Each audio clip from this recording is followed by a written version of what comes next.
మీ business ఏదైనా మీ ఊర్లో promotion చేయాలంటే అది సుమన్ టీవీతోనే సాధ్యం. ఇప్పుడే సంప్రదించండి. పరమధార్మికుడైన నా పితృదేవులు అశ్వరోమునకు శీరధ్వజుడను నేను.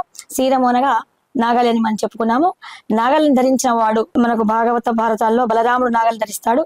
ఇక్కడ జనక మహారాజు నాగలి ధరిస్తాడు. నా సోదరుడు కుశధ్వడు జనించితిమి, చిన్న ప్రాయుడైన నా సోదరి నాకు అప్పగించి మా తండ్రి గారు తపోవనమునకేగి స్వర్గస్థులైరి.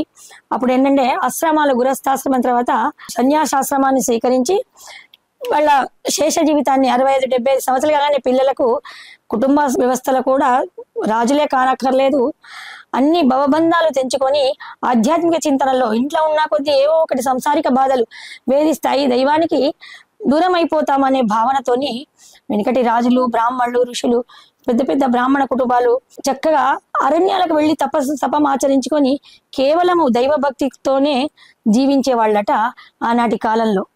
అలాగే కుశధ్వజునటువంటి తనకు అప్పగించి కుశధ్వజుణ్ణి జనక మహారాజుకు అప్పగించేసి వాళ్ళ తండ్రి గారు వెళ్ళాడని చెప్పుకుంటున్నాడు. తన 2 కూతుళ్ళు కాక తన తమ్ముడికి కూడా ఇంకా వివాహ ప్రయాణికి వచ్చినటువంటి 2 కూతుర్లు ఉన్నారని సభాముఖంగా చెప్పుకుంటున్నాడు. కుశధ్వజుని పుత్ర వాత్సల్యమున పెంచి పెద్ద చేసి తిని సంఖ్యాసచే నేలే సుధన్వడను మిథులను ముట్టడించి నా చేతాతుడై నన్ను నా సంఖ్యాస పట్టణమును జయించి సోదరుడు కుశధ్వజునికి పట్టాభిషేక్తుణ్ణి చేసి తిని వీరశుల్క దేవ కన్యాయో నిజనాతనయ సీతను రామచంద్రునికి ఇది వరకే నిశ్చితమాయే. ఎప్పుడైతే శివధను భంగం చేశాడో అయోనిజైనటువంటి నాకు భూమిలో దొరికినటువంటి సాక్షాత్ శ్రీ మహాలక్ష్మి స్వరూపమైనటువంటి మా సీతమ్మ తల్లిని మీ రామచంద్రుడుకి ఇదివరకే నిశ్చయమైంది. నా ద్వితీయ పుత్రిక ఊర్మిళను సౌమిత్రికి ఇచ్చి వివాహము గావించడం మాకెంతో సంతోషదాయకము. నేడు మఖా నక్షత్రము శుభపత్రిక వ్రాయించిన ఉత్తర ఫల్గుని నక్షత్రమున వివాహ కార్యం నాకు శుభప్రదము. మనము శ్రీరామనవమి నాడు పునర్వసు నక్షత్రము వివాహం అని అనుకుంటాం, కానీ శ్రీరామనవమి పునర్వసు నక్షత్రానికి రామచంద్రుడు జన్మించాడు. మార్గశిర శుద్ధ పంచమి ఉత్తరా నక్షత్రంలో సీతారాముల వివాహం జరిగిందని మనకు ఆదికవి వాల్మీకి యొక్క రామాయణం ద్వారా తెలుస్తోంది. విదేహ ఇక్ష్వాక వంశములు 2 చాలా ఘనమైనవి. 2 వంశములకు వివాహ రూపమున ధర్మ సంబంధం ఏర్పడనుండే. సాకేత మహారాజుని ఇంకను 2 సుతులుండి. సాంఖ్యాధీశుడు కుశధ్వజునికి మరిద్దరు కూతురులుండిరి. ధర్మజ్ఞుడైన కుశధ్వజ సుపుత్రికల 2 దశరథ సుతులైన భరత శత్రువులకిచ్చి వివాహము నరించి మీదు 2 వంశములు సంపూర్ణ బంధుత్వము రణించవలననిది. వశిష్ఠ కౌశిక వచనాల పరమానందుడైన కుశధ్వజుడు మహాచక్రవర్తి దశరథతోడ వీయమందుట నాదు సుకృతం అని పలికి. ఇలాగా 4 రాజకుమారులకు దశరథ పుత్రులైనటువంటి రామ, లక్ష్మణ, భరత శత్రుఘ్నులకు జనక మహారాజు యొక్క పుత్రికలైనటువంటి సీతా ఊర్మిళలను, అతని తమ్ముని యొక్క పుత్రికలైనటువంటి మాండవిక శతకృతులను నిశ్చయమునరించారు వశిష్ఠ కౌశిక మహర్షులు. అందరు కూడా చాలా ఆనందంగా ఉన్నారు. అటువంటి మహా చక్రవర్తిలోని వియ్యమందుట జనక మహారాజు అంటే సరిసాటి వాడు దశరథ మహారాజుకు. నేను చాలా చిన్న సామంత రాజును, అయినా కూడా మా అన్నయ్య యొక్క జన్మత వంశపారంపరంగా వచ్చిన పుణ్యఫలన్న అటువంటి గొప్ప పుణ్యాత్ములైనటువంటి సూర్యవంశ రాజులతోని వివాహమా అని చాలా ఆనందపడిపోతున్నాడంట. అలాగా చాలా సంతోషపడినటువంటి కుశధ్వజుడు వెంటనే తన అభిప్రాయాన్ని చాలా అదృష్టవంతుని నేనని వాళ్ళందరికీ కూడా నమస్కరించి చెప్పుకున్నాడు. భరత శత్రుఘ్నులకి ఇచ్చి వివాహమునరించ సంవత్సరము 4 వివాహ కార్యములోకే ముహూర్తమున జరపవలనని. ఉత్తర ఫల్గుని నక్షత్రము శుక్రవారము కర్కాటక లగ్న సుముహూర్తంబు సుఖ సంతోషములకేతువు. శుక్రుడే అధిష్టాన దేవతగా శుభముహూర్తము నిర్ణయించి ఋషిగణములు. శుక్రుడు దాంపత్య జీవితానికి అధిపతి. జ్యోతిష శాస్త్ర ప్రకారము శుక్ర మహర్షి మనకు శుక్రవారము పెళ్లి చేయడము, శుక్ర హోరాలో పెళ్లి చేయడం వల్ల అన్యోన్య దాంపత్యము, వంశాభివృద్ధి త్వరితగా జరుగుతుంది. అసలు వివాహమే వంశాభివృద్ధి కోసం జరిగేటువంటి శుభకార్యము. ఇది పితృరుణము తీర్చుకునేటువంటి ఒక శుభకార్యము. అందుకని శుక్రవారం రోజు వివాహాన్ని ఆచరించారట. ఆప్తమిత్రులు ఆనందాలింగనం మార్చుకొని అభినందనలు పంచుకొని అంతఃపురమున వార్త చేరవేసి వధువుల 4 వీక్షించకాంక్షించిరి సర్వులు. ఇంకా అమ్మాయిలను చూడాలంటే అప్పుడు చూడకముందే ఒక జనక మహారాజుని చూస్తేనే అతని రూపాన్ని కాకుండా, పిల్లల రూపాన్ని కాకుండా వంశ చరిత్రను చూసి వివాహాలు చేసుకున్నారు. ఆ పిల్లలు కూడా తల్లిదండ్రుల యొక్క ఆజ్ఞ ప్రకారము వాళ్ళ ఆమోదాన్ని తలవంచి సమ్మతించారు. ఇప్పటి పిల్లల్లా కాదు.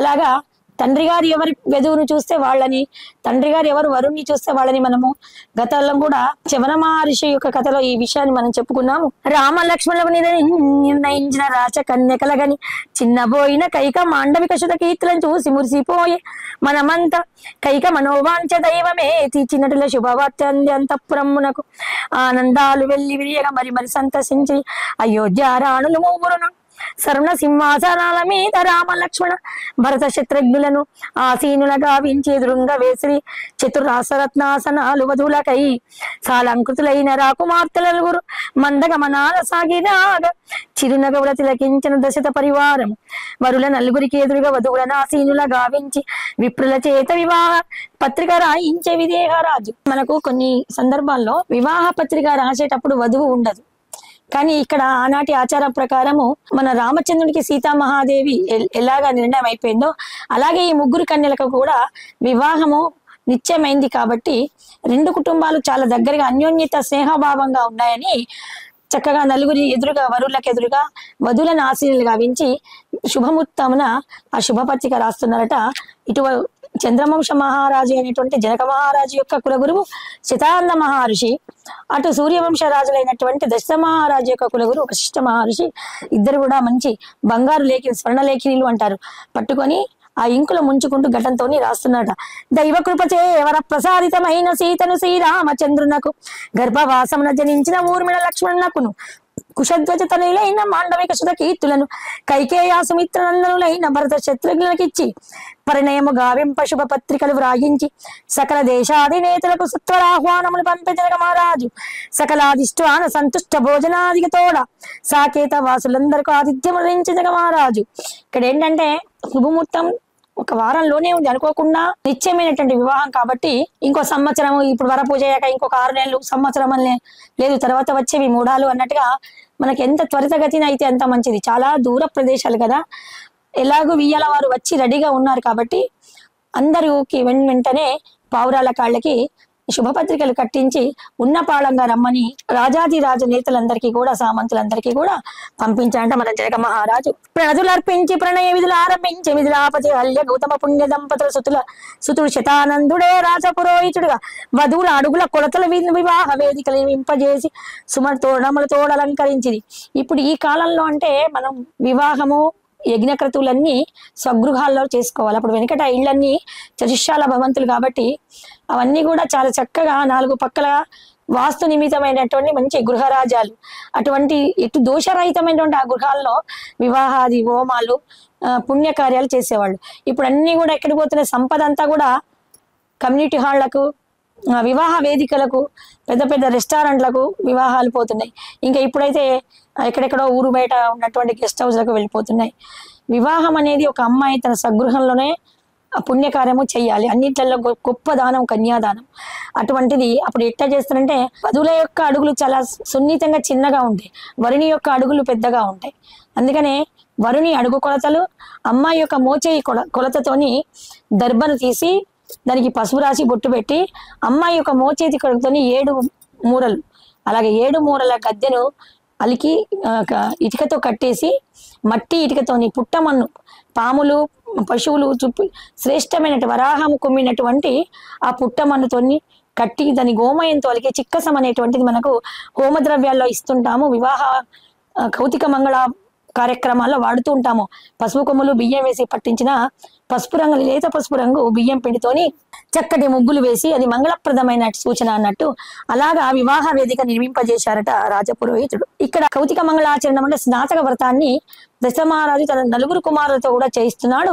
ఆ స్నాతకం అనేది ఏంటంటే పుట్టినప్పటి నుంచి, గర్భంలో ఉన్నప్పటి నుంచి, శిశు రూపంగా ఉన్నప్పటి నుంచి వాళ్ళు భూమిపై పడ్డాక ఎటువంటివి షోడశ కర్మలు 16 రకాలైన కర్మలు ఉంటాయి. ఒక మనిషి జననానికి 16 రకాల కర్మలు ఉంటాయి, మనిషి మరణాంతరము 16 రకాల కర్మలు ఉంటాయి. జననాంతరము ఈ 16 రకాల దానాలు, మరణాంతరము 16 రకాల దానాలు ఇవన్నీ కూడా ఉంటాయి.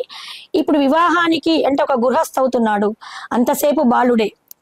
వివాహం అయితే ఎప్పుడైతుందో ఉపనయనమైనా కూడా మళ్ళీ కూడా నామకరణము, ఒకవేళ కొంతమందికి ఇప్పుడంటే వీళ్ళు రాజులు నామకరణం చేయలేని స్థితిలో ఉన్న వాళ్ళకి అలాగా తల్లి దగ్గర పాలు తాగుతున్నప్పుడుగా ఉన్నటువంటి ఒక శుభకార్యము, పురుడు ఉపనయనము, కేశఖండనము, కర్ణవేదనము, ఇవన్నీ కూడా ఈ తదనంతరం ఉపనయనము అయ్యాక ఈ మంగళ కౌతుక శుభ కార్యక్రమాలన్నీ చేయించడాన్ని స్నాతకం అంటారు. ఒక హోమం చేసి ఆ అబ్బాయి ముందర కూర్చోబెట్టి అనేకమైనటువంటి బ్రాహ్మణులకు శ్రేష్టమైన గో సంపద, ధన సంపదను ఇప్పిస్తున్నాడంట. ఎవరు? మన దశరథ మహారాజు ఆ విడిది ఇంట్లో. ఇక్కడ ఆ నలుగురు రాకుమార్తెలను చక్కగా మంగళ స్నానాలు ఆచరింపజేసి ఈ వివాహ వేదిక ముందు కూర్చోబెట్టి రాజపురోహితుడు శతానందుడు మనకు ఉలూకము అంటే మనది వ్యవసాయ క్షేత్రము కాబట్టి విసురాయిళ్ళు, రోడ్లు, గడ్డపారలు ఇవన్నీ కూడా పూజించి నాగలిని పూజించి ఈ మంగళాభరణాలు అంటే పసుపు విసరడం లాంటి కార్యక్రమాలను చేపట్టారు.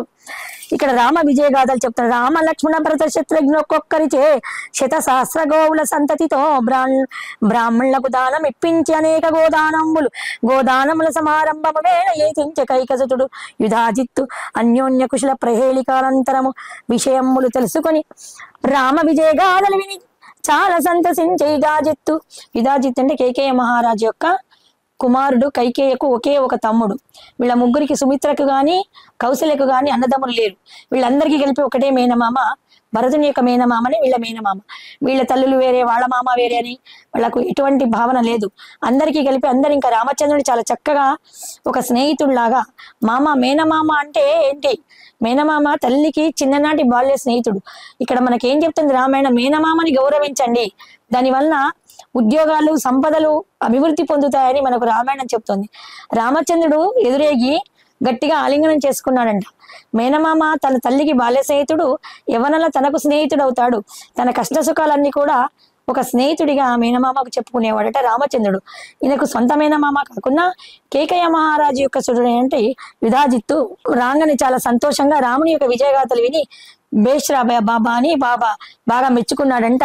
ప్రభాత కర్మలు గావించి యజ్ఞశాలకేగ మహర్షుల వెంట సాగుచు మిథిల సోదరుల పరిచయ వచనమనరించే దశరథ మహారాజు యుధాజిత్తులకు తర్వాత వియ్యంకులను తన బావమరిది అంటే యుధాజిత్తుకు పరిచయం అనించాడు. ఇప్పుడు మనకి కొంతమందికి పెళ్లిళ్ళు నిశ్చయమవుతాయి. మనకి వరపూజ అప్పుడు, వధువు పూజ అప్పుడు పూలు పండ్లు పెట్టే కార్యక్రమంలో కొబ్బరి చక్కెర ఒక్కొక్కళ్ళకు పోసి అటుమైన మామలు, ఇటుమైన మామలు, అటు తోడి కోడళ్ళు, ఇటు తోడి కోడళ్ళు, అటు అన్నదమ్ములు, ఇటు అన్నదమ్ములు వస్త్రాలను కానుకలుగా ఇచ్చుకొని కొబ్బరి చక్కెర అనే తీపి పదార్థాన్ని ఇచ్చి ఒకళ్ళకొకళ్ళు పరిచయాలు చేసుకుంటారు. కొన్ని ఇళ్లలో అవి ఉన్నాయి. అలా పరిచయం చేసుకోకుండా వివాహం చేయడం అనేది సబబం కాదు. మంగళవాద్యాల నడుమ రెండు కుటుంబాలు కూడా మిత్రులు అయిపోవాలి. మళ్ళీ పిల్లను అప్పగించేటప్పుడు కూడా వరుని యొక్క కుటుంబ సభ్యులందరికీ కట్న కానుకలు ఇచ్చి వధువును అప్పగిస్తారు. అత్తగారు, మామగారు, భర్త, మరుదులే కాకుండా వాళ్ళ మేనత్తలు, మేనమామలు, పిత్తళ్ళు, పింతళ్ళు, పెత్తండ్రులు, పింతండ్రులు అందరి కూడా చాలా స్నేహంగా బంధువర్గం అందరిలో కూడా మా పిల్లని కలుపుకోండి అని అన్నట్టుగా స్నేహపూర్వకమైనటువంటి కట్న కానుకలు ఇచ్చి ఆదరించి పరిచయ వాక్యాలు చేసుకుంటారు. అలాగే మన జనక మహారాజు కూడా అనేకమైనటువంటి వస్త్రభూషణాలన్నీ కూడా తెచ్చి మనకి వీళ్ళందరినీ పరిచయ వాక్యాలు చేసుకున్నారు. స్వస్తి.